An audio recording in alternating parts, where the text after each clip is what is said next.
Chapter 5, Paper into Gold Alchemists.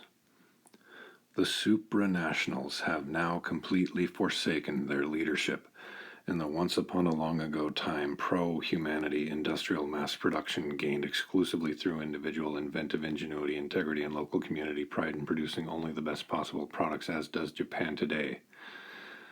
Such was the leadership of Henry Ford Sr., who was inspired to mass produce no-frills, reliable motor vehicles for the lowest possible prices, primarily to help the farmer get to market. That his activity involved large amounts of money was only incidental.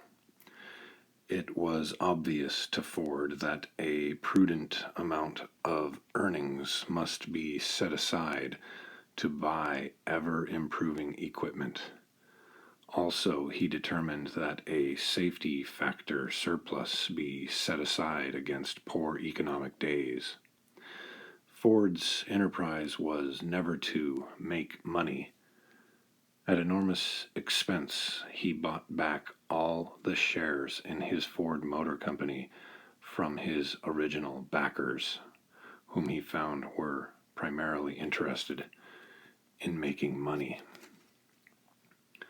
Henry Sr. fought J.P. Morgan for many years as to which it should be, make sense or make money, which are mutually exclusive.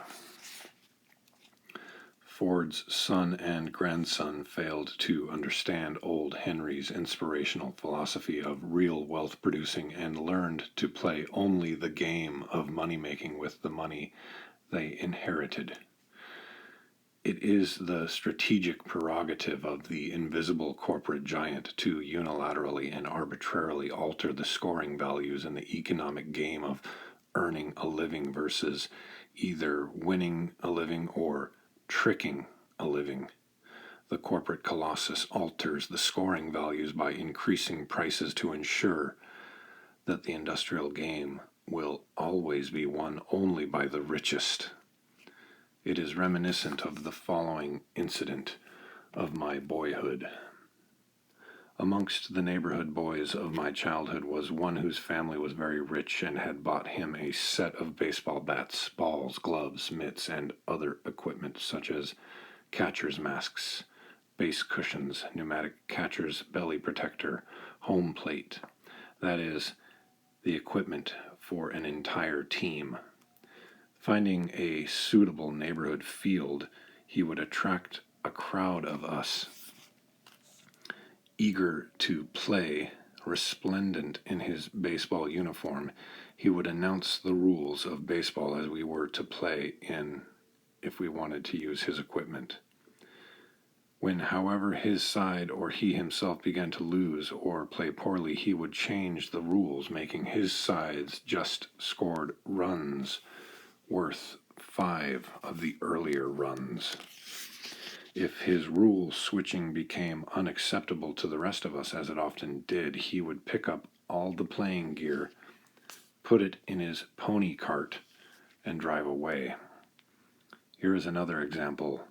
In between the halves of an end-of-season championship professional football game, the home team's super rich and powerful owners, finding their team 3 touchdowns behind the visitors, convene an effective quorum of the league's team owners present.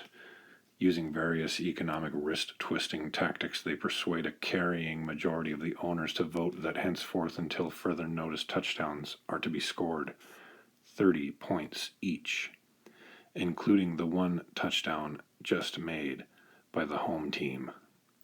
As the final scoreboard reads 30-21 in favor of the home team, it is easy to imagine not only the consternation of the public over such unfair tactics, but the public's outright rejection of such on the spot unilateral value changing.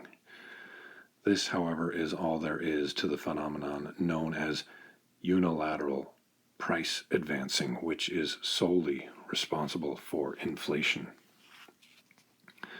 The president of U.S. Steel Corporation says the price of U.S. steel is now advanced $10 per ton.